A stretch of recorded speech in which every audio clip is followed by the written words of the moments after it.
नमस्कार साथियों, आज हमारे शास्त्र के थर्ड लेसन कंज्यूमर बिहेवियर यानी कि उपभोक्ता व्यवहार का नेक्स्ट टॉपिक तटस्थता मानचित्र यानी कि इंडिफरेंस मैप करने जा रहे हैं। क्या होता है तटस्थता मानचित्र? तटस्थता वक्र के समूह को या जब एक से अधिक उदासीनता वक्रों को एक साथ दर्शाया जाता है यानी सेट ऑफ इंडिफरेंस कर्व और when we represent more than one indifference curve togetherly it is called indifference map।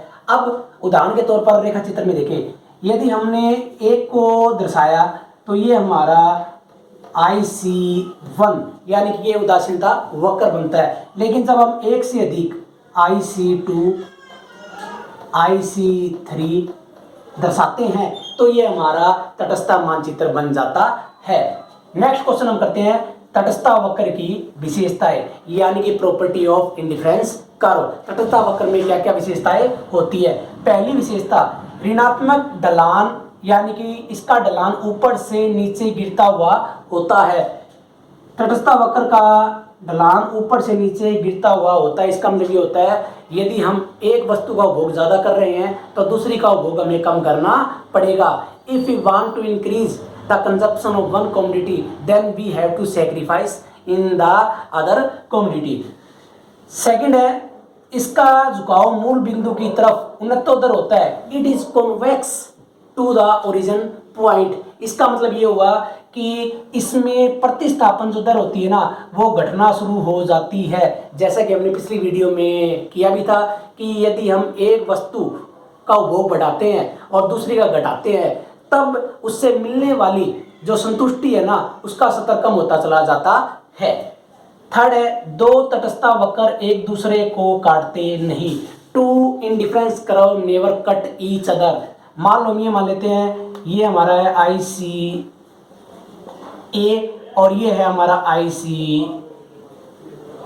B और A पर संतुष्टि के स्तर है हमारे A और B और IC1 पर संतुष्टि स्तर है C और B। IC1 पर जो भी हमारे पॉइंट होंगे A इक्वल टू B और IC1 पर हमारे हैं C इक्वल टू B।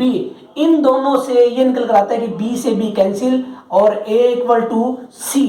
हमने ये देखा यहाँ पर A बराबर C आ रहा है जबकि A और C दो अलग अलग उदासीनता वक्रों पर स्थित है। इसलिए कभी भी नहीं हो सकता कि दो तटस्थता वक्र एक दूसरे को काटे। Two indifference curve never cut each other.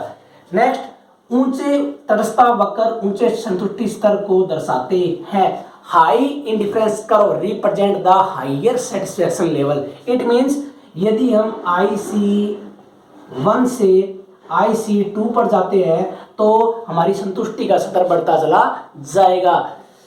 Last है तटस्थता वक्र न तो x को और न ही y को स्पर्श करते हैं।